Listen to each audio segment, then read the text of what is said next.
Death might not be real, I know what that sounds like, but stay with me, because this isn't comfort. This is physics, and physics doesn't lie to make you feel better.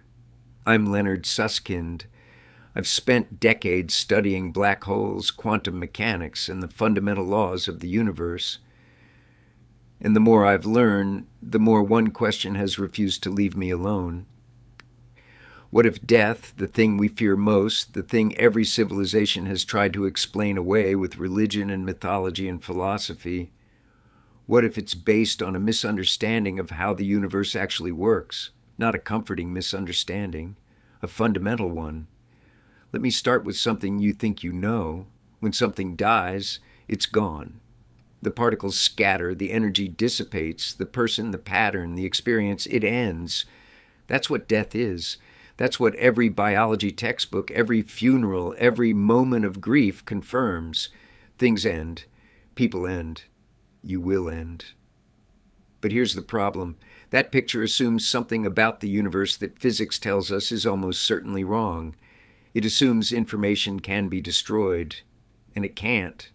This is not a philosophical claim. This is one of the most rigorously tested principles in all of physics. In quantum mechanics, information is conserved, always, without exception. The technical term is unitarity. Every quantum process is reversible in principle. The information describing any system, any particle, any pattern, it never disappears, it transforms, it scatters, it becomes impossibly complex to read, but it does not cease to exist. Think about what that means. Really think about it. You are, at the most fundamental level, information, a pattern, an extraordinarily complex configuration of quantum states encoding your memories, your experiences, your consciousness, your sense of being you. And if information cannot be destroyed, then what exactly happens to that pattern when you die? This is where it gets strange. In the 1970s, Jacob Bekenstein was studying black holes. Black holes, the most destructive objects in the universe, things that swallow everything, light included, and seemingly destroy it forever. He discovered something that shook the foundations of physics. A black hole has entropy, it stores information, and that information is encoded not inside the black hole, but on its surface, on the event horizon, the boundary. Then Stephen Hawking showed that black holes slowly radiate energy. They evaporate. Over an incomprehensibly long time, a black hole radiates away its mass as Hawking radiation and eventually disappears. And for decades, physicists argued about what happened to all the information that fell in. Was it destroyed? Did it come out encoded in the radiation? Hawking thought it was destroyed. He was wrong.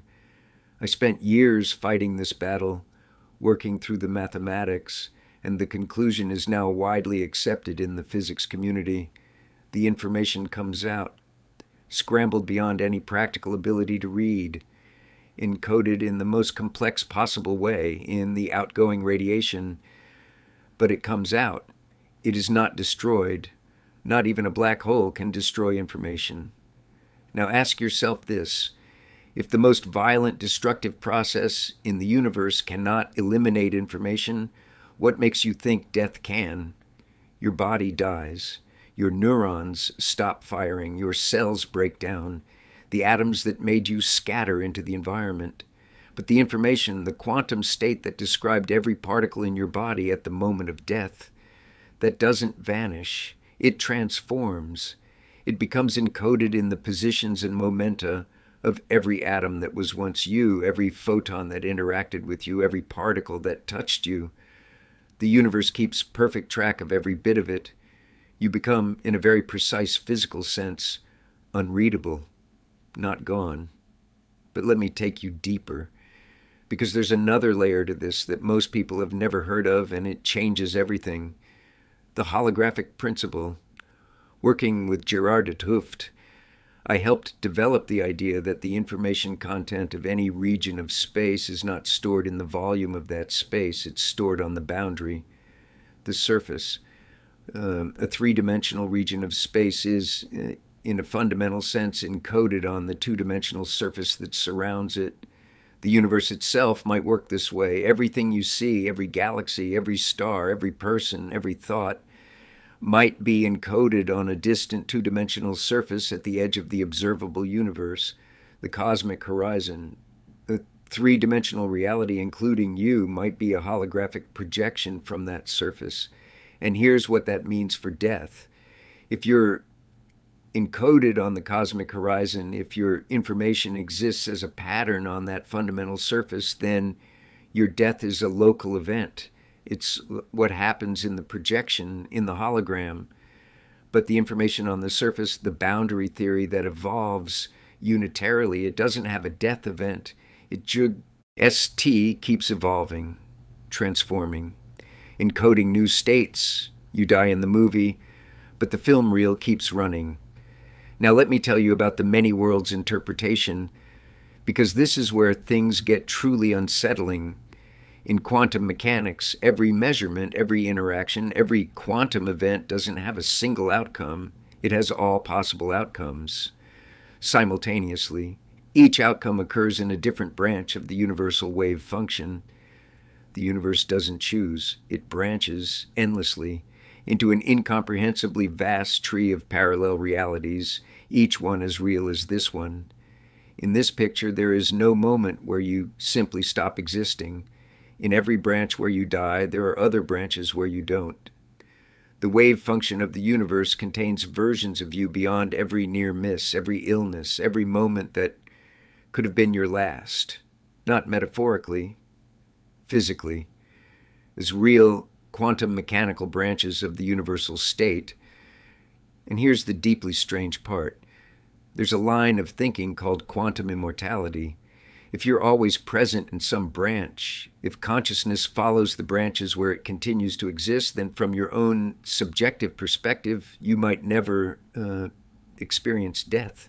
You always find yourself in a branch where you survived, where something went differently, where the universe found a way. I'm not saying this is definitely true. I'm saying the mathematics allows it. And in physics, when the mathematics allows something, we have to take it seriously.